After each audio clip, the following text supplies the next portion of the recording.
हे एव्हरीवन, तर आजच्या या कुकिंग व्लॉगमध्ये मी तुमच्यासोबत अतिशय टेस्टी बनणाऱ्या बोंबील मसाल्याची माझी रेसिपी शेअर करणार आहे। अतिशय टेस्टी बनतो हा बोंबील मसाला। व्हिडिओ शेवटपर्यंत नक्की पहा आणि रेसिपी ट्राय सुद्धा नक्की करा। नमस्ते सर्वांना, मी आहे मृणाल आणि आपल्या मराठी यूट्यूब चॅनलमध्ये मी तुम्हा सर्वांचं स्वागत करते। चला तर मग आजच्या छानशा कुकिंग व्लॉगला सुरुवात करूया। व्हिडिओ आवडल्यास व्हिडिओला लाईक नक्की करा आणि चॅनलवर नवीन असाल तर चॅनलला सबस्क्राइब सुद्धा नक्की करा। बोंबील मसाला बनवण्यासाठी इथे मी 100 ते 125 ग्रॅम वाळलेले बोंबील घेतलेले आहेत आणि त्याचे अशा प्रकारे बोटा एवढे तुकडे करून घेतलेले आहेत। आता मी तुम्हाला दाखवते हे बोंबील मी स्वच्छ कसे करते। आता याच्यामध्ये मी पाणी टाकून घेणार आहे आणि पाणी टाकल्यानंतर आपल्याला याला जवळपास 15 ते 20 मिनिट सोक होऊन द्यायचं आहे, मुरायला ठेवायचे। मुरायला ठेवल्यामुळे त्याच्यावर जी रेती लागलेली असते, धूळ असते, ती सगळी निघून जाते पाण्यामध्ये। तर पहा, आता याला मी झाकण लावून ठेवते आणि 20 ते 25 मिनिटांनंतर आपण पाहूयात। तर पहा, 20-25 मिनिट झालेले आहेत आणि आपले बोंबील खूप छान प्रकारे मुरलेले आहेत पाण्यामध्ये। तर याला आता मी थोडंसं चोळून धुणार आहे, म्हणजे याच्यावरची रेती माती सगळं काही निघून जाईल आणि बोंबील कचकच लागणार नाहीत। बऱ्याचदा बोंबलामध्ये रेती तशीच राहते आणि मग ती खाताना कचकच लागते, तर तसं काही होणार नाही। पहा, मी अशा प्रकारे हलक्या हाताने चोळून घेते बोंबील आणि असं मी 2 वेळा धुवून घेणार आहे। तर इथे पहा, इथे बोंबलामध्ये अशा प्रकारचा काळा पार्ट असतो, पोटाकडचा असतो, तो आपल्याला काढून टाकायचा आहे। तो कडवट असतो, त्यामुळे ही काळजी नक्की घ्या, तो भाग काढून टाकायचा आहे। आता पहा, हे पाणी मी फेकून दिलं आणि अशा प्रकारे मी 2दा हे बोंबील स्वच्छ धुवून घेतलेत। आता हे आपल्या रेसिपीसाठी तयार आहेत, त्यांना मी बाजूला ठेवते आणि लगेचच तुम्हाला पुढची प्रोसेस दाखवते। तर हे बोंबील सुरुवातीला आपल्याला फ्राय करून घ्यायचे आहेत। तर त्यासाठी इथे मी गॅसवर कढई ठेवलेली आहे आणि त्यामध्ये 2 चमचे तेल टाकलेलं आहे आणि आता तेल गरम झाल्यानंतर मी याच्यामध्ये बोंबलाचे तुकडे टाकून घेते। अशा प्रकारे आपल्याला बोंबील अगोदर हळद मिठामध्ये फ्राय करून घ्यायचा आहे। याच्याने बोंबलाचा जो ओशाळ वास असतो तो सुद्धा निघून जातो आणि आपल्या बोंबील मसाल्याला खूप मस्त चव येते। तर पहा, इथे मी पाव चमचा हळद टाकली, थोडासा हिंग टाकला आणि पाव चमचा मीठ टाकलेलं आहे आणि आता याच्यामध्ये आपल्याला बोंबील मीडियम गॅस फ्लेमवर छान फ्राय करून घ्यायचे आहेत। 3-4 मिनिट मी यांना फ्राय करणार आहे। जेव्हाही कधी तुम्ही सुकी मासळी बनवाल तेव्हा ही स्टेप नक्की करा। हळद मिठामध्ये छान बोंबील किंवा कोणतीही सुकी मासळी फ्राय केल्यामुळे त्याचा स्मेल सुद्धा निघून जातो आणि टेस्ट सुद्धा वाढते आपल्या रेसिपीची। तर मला वाटलं थोडंसं तेल कमी आहे बोंबील फ्राय करण्यासाठी, म्हणून मी थोडंसं तेल आणखी ॲड केलं होतं आणि आता पहा, 3-4 मिनिट झालेले आहेत। बोंबलांचा कलर सुद्धा थोडासा गोल्डन झालेला आहे, याचा अर्थ बोंबील छान फ्राय झालेले आहेत। आता हे आपल्याला काढून घ्यायचे आहेत आणि आपण पुढची प्रोसेस करूयात। तर पहा, आता मी हे काढून घेते। जर तुम्ही अशा प्रकारे बोंबील कधी बनवले नसतील तर एकदा ही रेसिपी नक्की ट्राय करून पहा, तुम्हाला नक्की आवडेल अशी मला खात्री आहे। तर पहा, आपले बोंबील आता फ्राय झालेले आहेत, यांना मी बाजूला ठेवते आणि आपण कढईमध्ये आणखी थोडंसं तेल घालून घेऊयात। आता याच्यामध्ये मी टाकत आहे 2 मोठ्या आकाराचे बारीक कापलेले कांदे। तर कांद्याचं प्रमाण आपल्या आवडीप्रमाणे आपण वाढवूही शकतो आणि कमीही करू शकतो, पण तुम्हाला सांगते, बोंबलामध्ये कांद्याचं प्रमाण जेवढं जास्त असेल तेवढा बोंबील मसाला टेस्टी बनतो। तर कांदे थोडेसे फ्राय झाल्यानंतर मी याच्यामध्ये पाव चमचा हळद टाकलेली आहे। बोंबील फ्राय करताना पाव चमचा हळद मी यूज केली होती। तर आता या कांद्याला कलर बदलेपर्यंत मी फ्राय करणार आहे। 3-4 मिनिट झालेले आहेत आणि कांदा आपला व्यवस्थित फ्राय झालेला आहे। तर ही आहे आलं लसूण पेस्ट, तर ती मी टाकलेली आहे 1 ते 1.5 चमचा।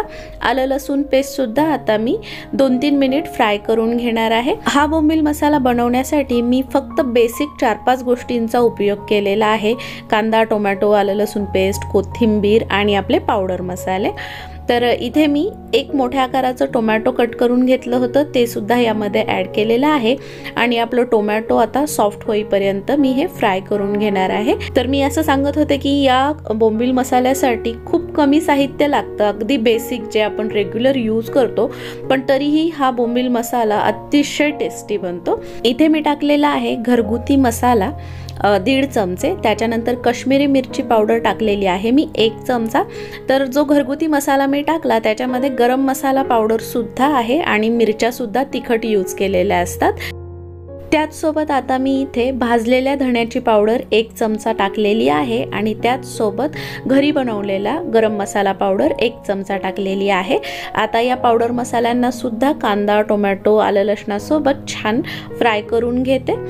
कढई स्टीलची असल्यामुळे थोडेसे मसाले खाली चिकटत आहेत, तर मी यामध्ये बारीक कापलेली कोथिंबीर ॲड केलेली आहे आणि ती सुद्धा आपण 2 मिनिट फ्राय करून घेऊयात। आता याच्यामध्ये थोडंसं मला वाटतंय पाणी घालावं लागेल, कारण मसाले थोडेसे कोरडे झालेले आहेत। तर इथे मी थोडंसं पाणी टाकलेलं आहे, अर्धा कप पाणी टाकलेलं आहे आणि या पाण्यामध्ये आता हा मसाला मी छान असा शिजवून घेणार आहे। अगदी तेल सुटेपर्यंत आपल्याला हा मसाला फ्राय करून घ्यायचा आहे। पाणी टाकल्यामुळे हे सगळे जे पदार्थ आहेत ते एकजीव होतात। तर पहा 2-3 मिनिटांनंतर या मसाल्याला मस्त तेल सुटलेलं आहे आणि आता याच्यामध्ये आपल्याला तळून घेतलेले बोंबलाचे तुकडे टाकायचेत। तर तुम्ही पाहू शकता बोंबील किती छान दिसत आहेत तळल्यामुळे। आता हे बोंबील मसाल्यामध्ये मी व्यवस्थित मिक्स करून घेते। तर बोंबील जर आपण तळले नसते तर आपल्या ही जी रेसिपी आहे त्याचा एक विशिष्ट स्मेल राहिला असता आणि जो खाताना अजिबात चांगला वाटत नाही।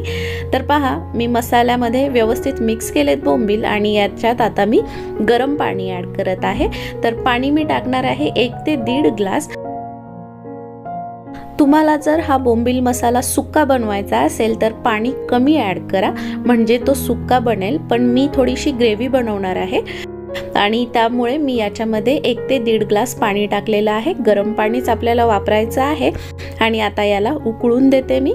आता सगळ्यात शेवटी मी याच्यामध्ये अर्धा ते पाऊण चमचा इतकं मीठ ॲड केलेलं आहे। आपण बोंबील तळताना सुद्धा याच्यात मीठ टाकलं होतं, त्यामुळे मीठ टाकताना अगोदर ग्रेव्ही टेस्ट करायची आणि त्यानंतरच एक्स्ट्रा किती मीठ लागेल ते ॲड करायचं आहे।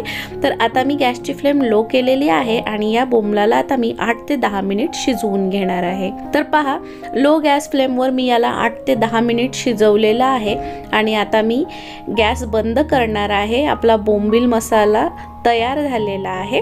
8-10 मिनिटांमध्ये बोंबील छान शिजतात आणि कोणतीही सुकी मासळी व्यवस्थित शिजवूनच खाल्लेली चांगली असते।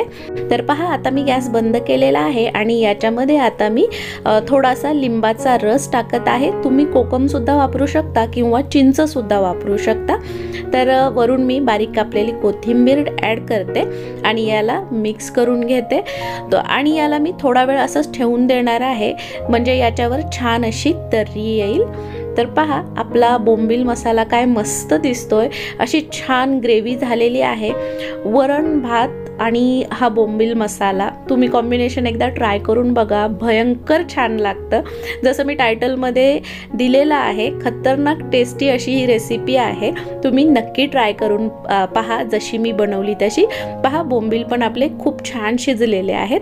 आता मी तुम्हाला सर्व करून दाखवते। तर हा व्हिडिओ तुम्ही शेवटपर्यंत पाहिला, खूप खूप धन्यवाद तुमचे।